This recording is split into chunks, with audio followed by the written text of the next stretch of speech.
Hello, Marty here. I'm here to help you to pass your ACCA SBL Strategic Business Leader exam. So I thought it's a good idea to go through what came up in March 2025 and get those secrets, those insights from the examiner about what makes a good student and what makes a bad student and the mistakes people made which caused them to fail the March 2025 examination. So let's first of all reflect on this, and before you look at this video, maybe it's a good idea to look at the question. It should be on the ACCA practice platform, so at least read the pre-scene and read the case before you watch this video, and you get an indication of what the case is all about. It was about a charity organisation, very similar to the UK National Trust. So it was a not-for-profit organisation. So first question they asked about was, as a newly appointed Chief Executive Officer, she's keen to implement a program of changes aimed at maximising the income, but she realises she will only be able to do so if she understands the organisational issues which affect the implementation of change. So first thing there, look at the question. What is the key word in the question? Well, prepare a report, so you've got to write in the report format to get your professional marks, which discusses the contextual features which need to be considered, which she needs to consider when implementing her proposed program of change. So there's always a key idea. The examiner's normally got a model or some knowledge or a technique in mind when he's asking the question. The key word here is contextual features. That's going to be the key word in relation to change. So that is a specific model in the exam. And it just goes to show that a lot of people say SBL is so easy, but it's becoming more and more model focused in the exam. So you need to know your models and you need to know how to apply those models in the exam. So professional marks are available for demonstrating communication skills. You're communicating to the CEO of the contextual features and need to consider for successful implementation. So, of course, the key word there, what strong students, people who knew the syllabus, they saw that word contextual features. Immediately, they focused on the Balogun, Hope and Haley, the different elements of contextual change and the factors in the context which will influence change in the organization. And there are several factors like time, how much time you have available, scope of change, capability and capacity of the people involved in the change process. So all you had to do is take those headings, apply them to the exam with an example and an explain why, and you should score good marks on this question. But generally, students did not perform well on this question, mainly because they lacked knowledge of the syllabus. They lacked knowledge of the models in the examination. You need to know your models for SBL. It's not just all about common sense in the exam.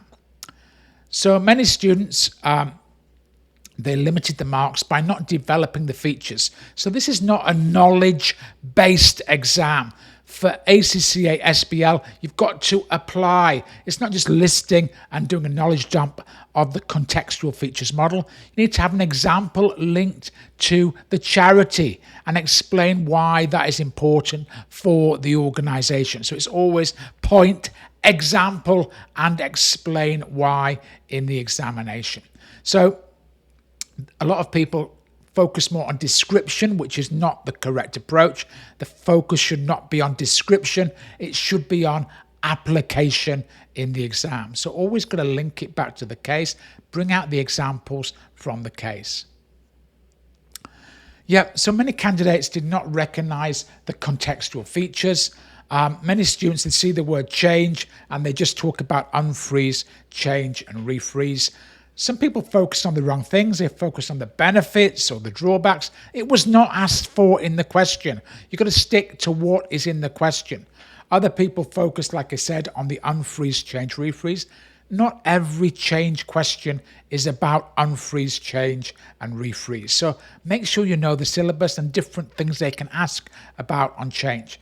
Many students, they just put in suitability, acceptability, feasibility, Porter's five forces, even Porter's diamond, a highly inappropriate model.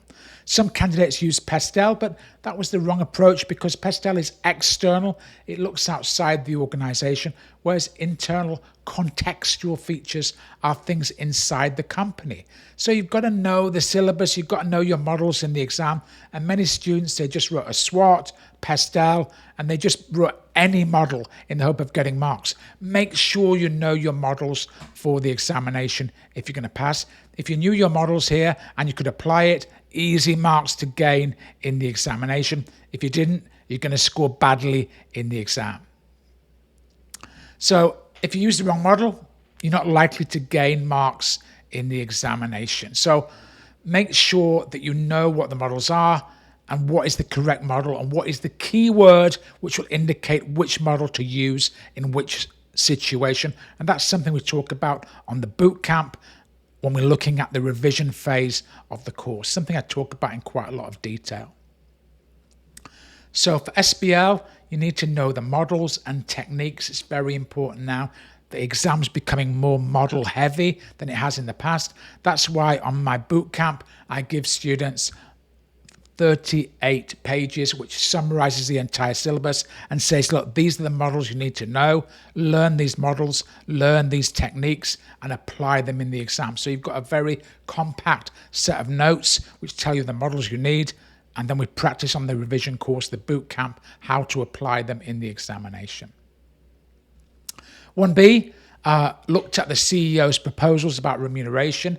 She made a number of proposals. And this was a charity, so some of those proposals were things like making people, directors paid commercial wages, a bonus based on profits, and increasing workers' salaries. So there's quite a lot of things about directors having longer employment contracts and a shared bonus. So a lot of things there which were not quite right. A key word there is discuss her proposals. When you see that word discuss, it's got a specific meaning. And also, it was a skepticism question in the exam. So you've got to be skeptical. So there's things to discuss about the proposals, which may be not quite correct. But don't forget you're writing an email this time to the CEO. So you've got to be careful when you write an email to the CEO, maybe providing some critique of her ideas. So when you see the word discuss in the exam, try to focus on the positive and negative. Don't just always go negative. If there's one or two positive things, mention them, but also focus on the positive and negative. That's what they're looking for when they use the verb discuss in the exam. So don't just go all negative. Try to have a balance in your answer. It will give you more points to write, and it will show you've got a depth of thought and give you more professional marks in the examination. So many candidates commented that comparison with directors' salaries were inappropriate. But the important thing when you're in the SBL exam, you need to say why. Say why. Explain why. So don't just say something's weak, something is wrong. Say why. That's where the extra marks are available in the examination. Point, example, say why. That's a technique I talk about a lot on my boot camp, getting people ready for the exam. That is a technique which will give you a high-scoring paragraph in the exam. Also, a lot of issues with skepticism in the exam. A lot of people don't really understand how to do skepticism, and they start asking questions.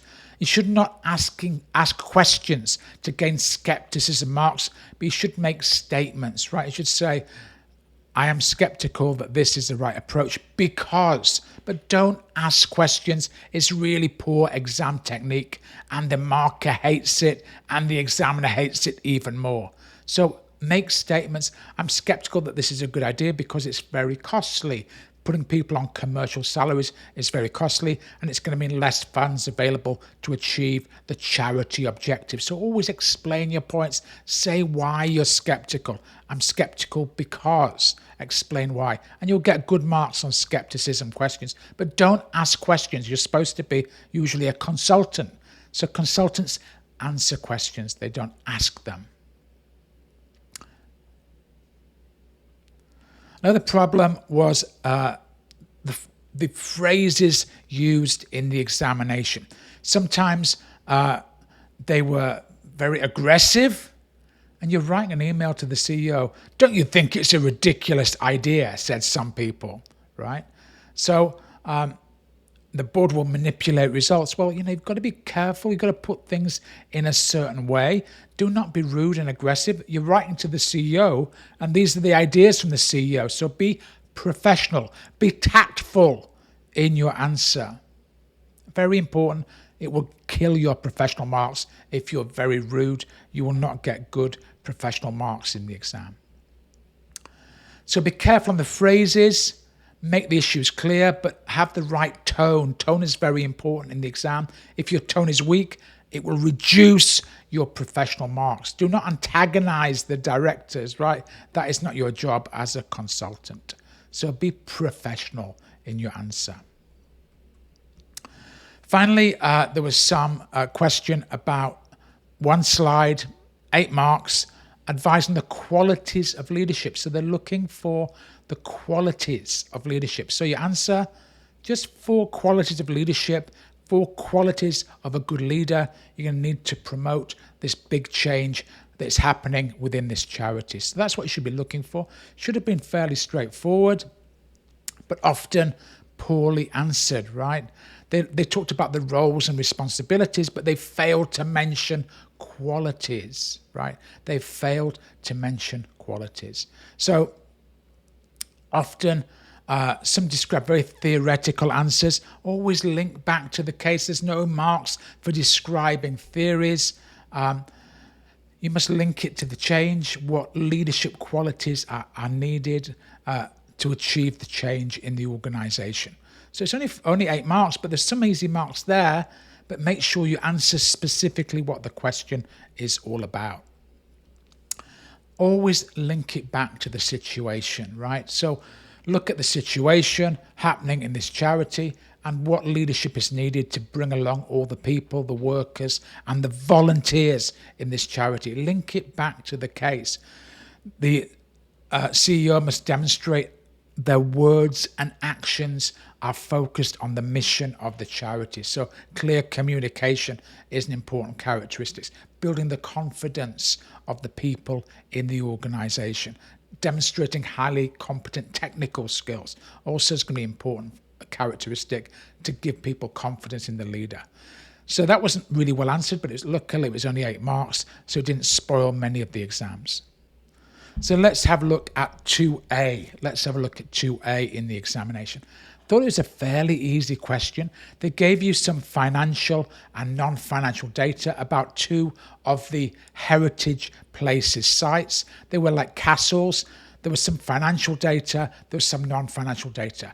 All you had to do was to compare the financial and non-financial data and discuss reasons. So explain possible reasons and implication. When you see the word implication, it means impact of those results. So professional marks are available for analysis by considering relevant information about the financial and non-financial performance. So remember, there's 3 requirements here, right? 4, financial, non-financial of the 2 sites. So you've got to compare side by side, compare the 2 sites, reasons and impact, okay? So a lot of people missed out elements. They didn't read the question carefully. They did not plan their answer based around the keywords. Something I talk about in my bootcamp, my revision course, where we plan the answers based around the keywords. It will keep you on track for the examination. So a lot of poor candidates, they just copy the numbers. Analysis means tell the story. What do the numbers mean? Explain the numbers. Explain the impact. Explain possible reasons. But some people just copied the numbers over. Sometimes candidates wasted time by carrying out additional questions. This was not required, and you were told not to do so. If you don't follow the indication of the question, you will not score well in the exam. Also, candidates made recommendation for improvements. It wasn't part of the question. So if you ask for things outside the scope of the question, you are not going to get any marks in the exam. Should have been an easy question to get marks. Just compare the financial data side by side, talk about possible reasons why, link it to other factors, other non-financial factors in the case. So this should have been a fairly good way to gain marks. 9 paragraphs should have talked about in the exam. 18 marks, target would be 9 paragraphs. Just pick out different elements, 3 or 4 financial, 3 or 4 non-financial, should be nearly there in the examination. Try to talk about the possible reasons and the impact. How is it going to impact on the company? So it should have been a fairly easy question, but a lot of people did not do it well in the exam. Okay, so only do what they ask for and nothing else. So the good candidates, what did they did? They linked, okay, the non-financial might have an impact here on the financial. They looked at the reasons, the underlying reasons. That's what the question asked for, possible reasons. What may have caused employee unhappiness and the fall in employee numbers, whether marketing could explain a stronger cafe and shop performance. So looking at possible reasons, telling the story behind the numbers, that's what the good candidates did in the examination. Part B, I thought also a nice question based on risks. So they gave you a little bit of background about an element of the charity, and they said, okay, here's information about the store. Assess the risks. First part, keyword, assess the risks, and recommend actions to address the risk. I thought it's fairly straightforward. But a lot of students, they don't understand this word assess. When we're on the revision course, on the boot camp, we talk a lot about the key word and the meaning of the verb in the question. Assess should talk about impact and probability, right? What is the probability? Explain the risks, not just identify, but explain them. And professional marks are for evaluation objectively of the risks. So it's basically just the same as the requirements, right? So if you do a good answer for part B, you're going to get more marks in the examination. So a significant factor, they didn't define the risks. They did not state the impact or consequence, right? So remember, assess, you need to talk about the impact or consequences of the risk. There's only one volunteer on duty. What is the consequence? What is the impact of that, right? You need to explore the consequences. Increased risk of loss through theft. You've only got one person looking after the entire gift shop. That might lead to more people stealing stuff. So that's a risk. Explain what is the impact, what is the probability. Because there's one person there, probability of theft is high. The impact is going to be loss of stock. Sometimes recommendations. Remember, you've got to talk about it, link it to the case with an example. Talk about it in relation to the case. We don't just want a general, the risk management strategy is TARA, transfer, reduce, accept, avoid. We want to give examples linked to the case in the examination. Make sure if you're going to get professional marks that your recommendations are practical and relevant. This is a charity. It was a shop on the site. Some people said we need 24-hour security. You know, it's not. We're not storing gold in those shops. So think about the cost implications. Make it a practical answer. I thought it should be an easy question if you knew your risk management, if you were able to have good technique and good understanding of the keywords in the exam. This is again why this exam is not about common sense. You need to know your stuff in the exam. The last part was about marketing. And we're looking at marketing. Again, when we get a question on marketing, we've got to try to apply to the case. So it said, prepare briefing notes, which recommend how HP could effectively use e-marketing to attract and retain. They're two different things. So in our answer, we split, when we do our planning, attract, e-marketing retain. They're two different ideas. We need different examples and advise how they can address concerns about unethical fundraising. So there's an exhibit there about people being unethical in fundraising. So demonstrate commercial acumen, you know, about e-marketing, and also attract and retain and address concerns. So basically, commercial acumen, good ideas, practical ideas. If you'd come on my course, one of my mock exams that I targeted based on the pre-scene case study, we had an e-marketing question. So my students were well prepared on this question using techniques used in the charity industry. So the weak candidates focus on knowledge. They don't focus on application. They focus on knowledge. Just list the 6 I's. I don't think 6 I's is a great approach either. It's quite difficult to apply. Break your answer down into the product, place, price, promotion. Give you a lot more ideas in the exam. But knowledge alone will not get you a pass in SBL. A lot of people did not include material that could not be given marks, often due to not fulfilling the task requirements. They discussed your marketing methods without explaining how they would attract and retain. So specific question, attract, boom, boom, boom, for attract, for retain, for ethical factors. Okay, so discuss your marketing without saying how they would attract and retain. Also, very general answers. You can use social media. It's too vague. The examiner wants example, explain in the exam. So social media, explain how, what techniques. TikTok at the charity site could be a good way to attract people to come to the site. Making videos, having history explainers on TikTok is a good way to attract young people. Give examples, link it, and explain why. So you've got to also, a lot of people miss this out, how to address concerns about unethical issues. That was missed by many candidates in the exam. So they lost easy marks. There should be a lot of things you could talk about there, about using your ethical part of the syllabus. Okay, so a lot of people fail to address the requirements. Candidates copied the blog but didn't explain how they could address the issue. So copy and paste is a very, very bad technique for SBL. You've got to use the information and explain it, not just copy and paste in the examination. It's really, really bad technique.